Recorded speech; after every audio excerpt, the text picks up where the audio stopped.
అంబటి రాంబాబు గారు ఇంకెన్ని ప్యాలెస్లు కట్టుకుంటావు చంద్రబాబు నాయుడు? హైదరాబాద్లో ఉంది, ఇంకో చోట ఉంది, ఇప్పుడు మళ్ళీ ఇంకోటి కడుతున్నావు, అన్ని ఎందుకు అని చెప్తున్నారు. దానికి మీరేమంటారు? బెంగళూరు యలహంక ప్యాలెస్, లేకుంటే హైదరాబాద్ లోటస్ పాండ్, లేకుంటే ఋషికొండ పైన అది ఏదైతే 500-600 కోట్ల రూపాయలతో కట్టినటువంటి ఋషికొండ ప్యాలెస్, లేకుంటే ముంబైలో ఒక ప్యాలెస్ ఉంది, కలకత్తాలో ఒక ప్యాలెస్ ఉంది, చెన్నైలో ఒక ప్యాలెస్ ఉంది. వాపు చూసి బలుపు అనుకోండి. హాయ్ అందరికీ నమస్కారం, వెల్కమ్ టు అవర్ ఛానల్.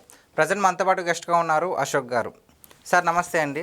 నమస్తే అండి. సార్, నిన్న అంబటి రాంబాబు గారు ప్రెస్ మీట్ పెట్టి మహానాడు మీద కొన్ని అనుచిత వ్యాఖ్యలు అయితే చేశారు. అంబటి రాంబాబు గారు ఏమంటున్నారంటే, మహానాడు పెట్టింది కేవలం ప్రజలను ఏమార్చడానికి మాత్రమే, అది అసలు ఉపయోగం లేనిది, సక్సెస్ అవ్వలేదు అని చెప్తున్నారు. దానికి మీరేమంటారు? అసలు ఇది నిన్న మొన్నటి నుంచి పెట్టింది కాదు మహానాడు, కొన్ని దశాబ్దాలుగా అప్పటి నుంచి పెట్టింది. రామారావు గారు బ్రతుకున్నప్పటి నుంచే పెట్టింది మహానాడు. అదొక పండగ వాతావరణంగా చూస్తారు మన తెలుగు రాష్ట్ర ప్రజలు. ఒక తెలుగుదేశం వాళ్ళనే కాదండి, మహానాడుకు ఉన్న క్రేజ్. ఇక్కడ మహానాడు జరుగుతూ ఉంటే యుఎస్ లో పటాకులు పేలుస్తారంటే ఇంక అర్థం చేసుకో. యూకేలో కూడా అంటే ఒక సంక్రాంతి, ఒక ఉగాది లాగానే ఈ మహానాడుని కూడా చూసే తెలుగు ప్రజలు ఎంతో మంది రోజు రోజుకు పుట్టుకొస్తున్నారు, నవ తరాలు కూడా.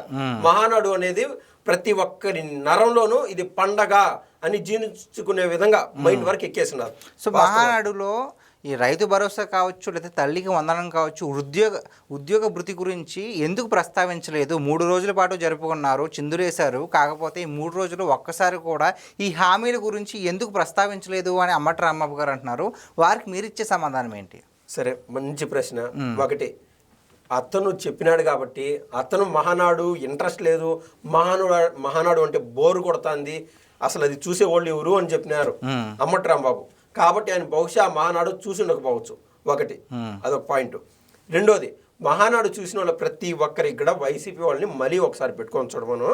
లాస్ట్ రోజు కూడా బాబు గారి ప్రసంగంలోను, ముఖ్యంగా నారా లోకేష్ గారి ప్రసంగంలోను ఈ తల్లికి వందనము మీరు చెప్పింది, ఇంకొకటి ఉద్యోగ భృతి, అలాగే రైతు భరోసా, తల్లికి వందనం గురించి, ఉద్యోగ భృతి గురించి, అదేవిధంగా రైతు భరోసా అంటే నథింగ్ బట్ అన్నదాత సుఖీభవ, వీటి గురించి నారా లోకేష్ గారు చెప్పలేదు. మీరు ఒకసారి చూసి అడగాల. అంటే సరే, ఆయన అడిగినాడు కాబట్టి మనం నిజాలు మరోసారి చెప్పాలి కాబట్టి మనం ప్రయత్నం చేస్తున్నాము.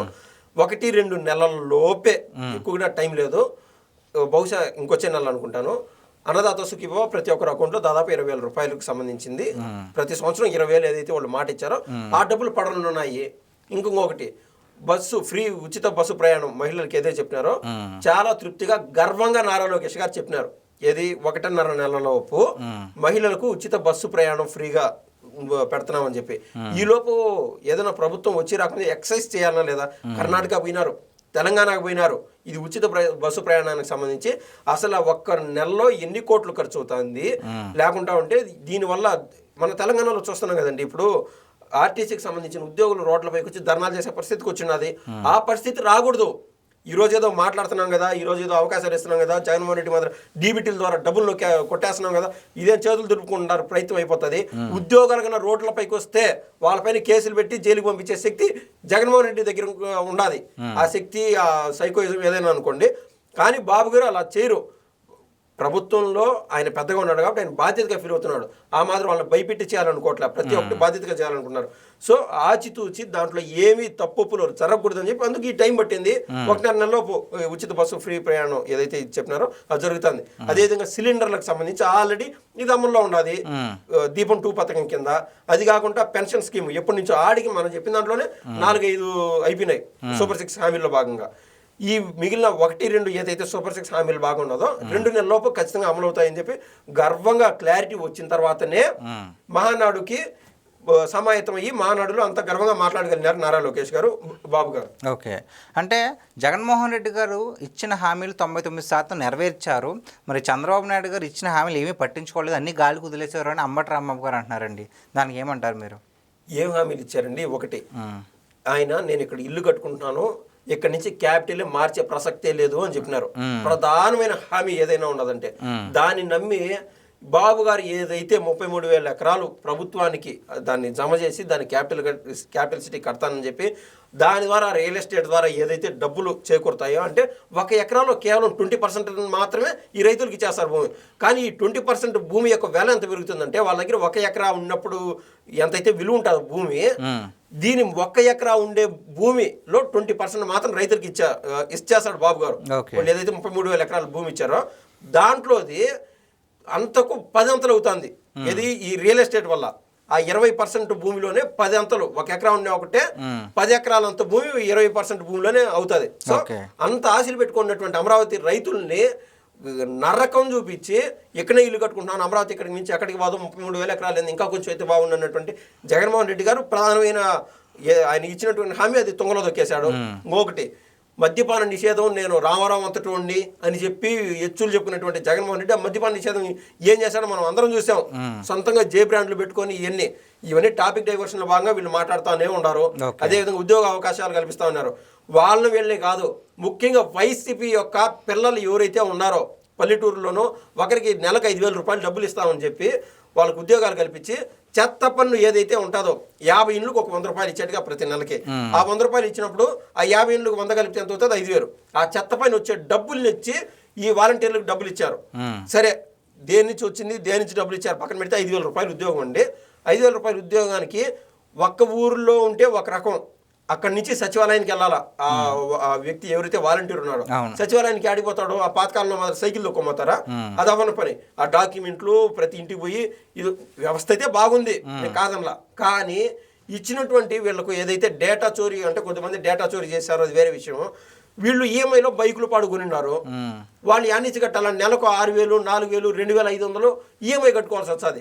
జగన్మోహన్ రెడ్డి చేసినటువంటి ఏదైతే వీళ్ళని బానిసలుగా చేసుకున్నారు.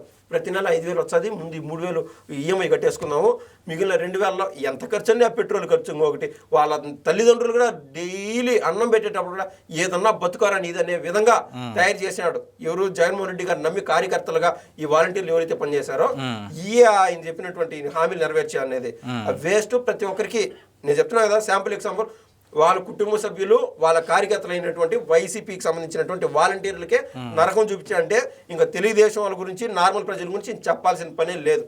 ఓకే, సో కేవలం అంటే జగన్మోహన్ రెడ్డి గారి ఉనికి మీద దెబ్బ కొట్టడానికి మాత్రమే కడపలో ఈసారి మహానాడు పెట్టారు కానీ అది అంతలాగా సక్సెస్ అవ్వలేదు.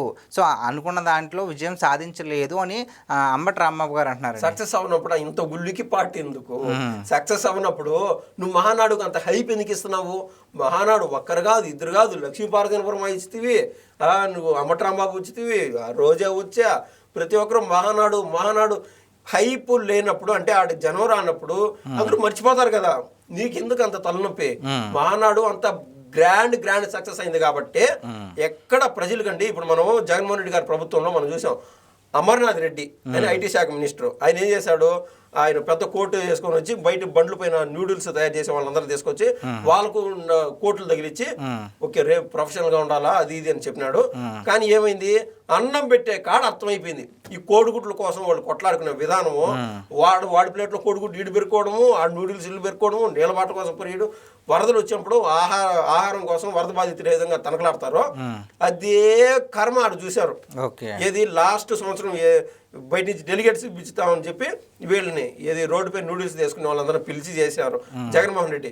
ఆ మాదిరి కాకుండా ఒక సిస్టమేటిక్ పలానా వెజ్ నాన్ వెజ్ కావచ్చు, స్వీట్ కావచ్చు, లేదా రాయలసీమ స్పెషల్స్ కావచ్చు, ఆ పికిల్స్ కావచ్చు, ఎవరికి ఏది కోరుకుంటే స్పీడప్ లేకుండా ఒక లైనింగ్గా ఏది కోరుకుంటే వాళ్ళ దగ్గరికి అవకాశం వచ్చే విధంగా వీళ్ళు కష్టపడినారు. టీడీపీ వాళ్ళు సొంతంగా డబ్బులు పోగేసుకున్నారు, ఆ డబ్బులతో పండగ చేసుకున్నారు. దాంట్లో ఎటువంటి తప్పు లేదు. హ్యాట్స్ ఆఫ్ ఆ సిస్టమ్ కి. వాళ్ళు ఏదైతే వాళ్ళు ఆ సిస్టమ్ పరంగా వాళ్ళు పనిచేశారో దానికి హ్యాట్స్ ఆఫ్ అండి. ఫైనల్గా ఒక మాట అన్నారండి అంబటి రాంబాబు గారు, ఇంకెన్ని ప్యాలెస్లు కట్టుకుంటావు చంద్రబాబు నాయుడు? హైదరాబాద్లో ఉంది, ఇంకో చోట ఉంది, ఇప్పుడు మళ్ళీ ఇంకోటి కడుతున్నావు, ఎందుకు నీకు అన్ని ఎందుకు అని చెప్తున్నారు, దానికి మీరేమంటారు? అసలు ఏ విధంగా మాట్లాడుతున్నాడు అంబటి రాంబాబు? విచక్షణ ఉండి మాట్లాడుతున్నారో విచక్షణ లేక మాట్లాడుతున్నారు. రేపు మాపు ఎందుకంటే జగన్మోహన్ రెడ్డి గారు తప్పు చేసింటే జైలుకు పోతారు, అది ప్రైమరీ సబ్జెక్టు. తప్పు చేసినా చేయకున్నా కూడా జైలుకు పోవాలని చెప్పి న్యూట్రల్ ప్రజల్ని వైసీపీ వాళ్ళని కూడా రెచ్చగొట్టే విధంగా తయారు చేస్తున్నారు అమ్మట్రాంబాబు. మనం విజయసాయి రెడ్డి గారు ట్వీట్ చేస్తే మనకు అర్థమవుతుంది. జగన్మోహన్ రెడ్డి గారు తప్పు చేశారు, జైలు పోవడం ఖాయమే, అది వేరే సంగతి అండి. ఇప్పుడు మీరు అడిగిన ప్రశ్నలో చంద్రబాబు గారు ఇన్ని సంవత్సరాల తర్వాత 10 సంవత్సరాలు పదులు అంటే దాదాపు 3 దశాబ్దాల తర్వాత ఈ కుప్పంలో ఇల్లు కట్టుకుంటున్నాడంటే, ఆయన ప్రాతినిధ్యం వహించేటువంటి కుప్పంలో ఇన్నేళ్ళు ఎందుకు పట్టింది? ఆయనకైనా ఇన్నేళ్ళు ఎందుకు పట్టింది? హైదరాబాద్లో ఇల్లు ఉండాది, లీడర్ సినిమాలో ఉంటుంది కదా ఒక డైలాగ్, ఒక ఇల్లు సరిపోదా 10 ఇల్లులు కావాలన్నా, ఒక ప్యాలెస్ సరిపోదా 10 ప్యాలెస్ కావాలా, ఒక కారు సరిపోదా 10 కావాలన్నట్టు. సో హైదరాబాద్లో ఇల్లు ఉంది, ఆయన రాష్ట్రానికి ముఖ్యమంత్రి, లేకుంటే ప్రతిపక్ష హోదాలో ఉన్నారు.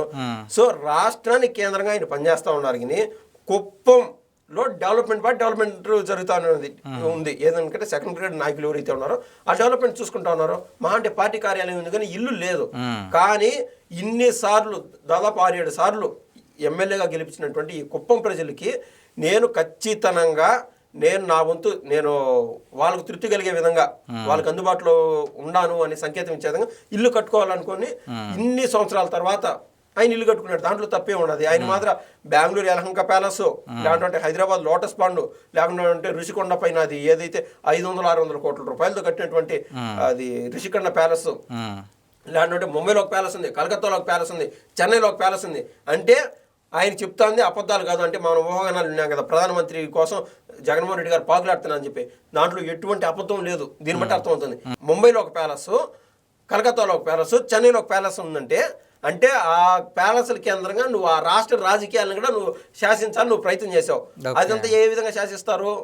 వాపును చూసి బలుపు అనుకోని. ఏది ఇక్కడ ఆంధ్ర రాష్ట్రంలో 151 మంది ఎమ్మెల్యేలు ఉన్నారు. నెక్స్ట్ సారి కూడా ఈయన గెలుస్తాడు. ఇక్కడ టీడీపీ అనేది సమూలంగా నాశనం అయిపోతుంది, ఒక పార్టీ ఉండదు. ఇక్కడ నుంచి రేషన్ బియ్యం పైన వచ్చే డబ్బులు, లేకుంటే మద్యం పై నుంచి వచ్చే డబ్బులు, ప్రతి ఒక్క దాని డబ్బుల్ని అక్కడ ఉన్నటువంటి నేను చెప్పినటువంటి ఇతర రాష్ట్రాల్లో ఉండేటువంటి పార్టీలని, ప్రతిపక్షంలో ఉండే పార్టీలు కావచ్చు, ప్రధాన పక్షంలో ఉండే పార్టీలు కావచ్చు, వాళ్ళకు ఫండింగ్ అందించి వాళ్ళ ఎంపీని ఈయన గ్రిప్లో పెట్టుకొని ఏ రోజైనా ప్రధానం అవ్వాలని ఈయన అనుకున్నాడు. సో దేవుడు ఉన్నాడు, ఆయన అనుకున్నట్టు జరగలేదు. అదండి. ఓకే, థ్యాంక్స్ అండి. ధన్యవాదాలు.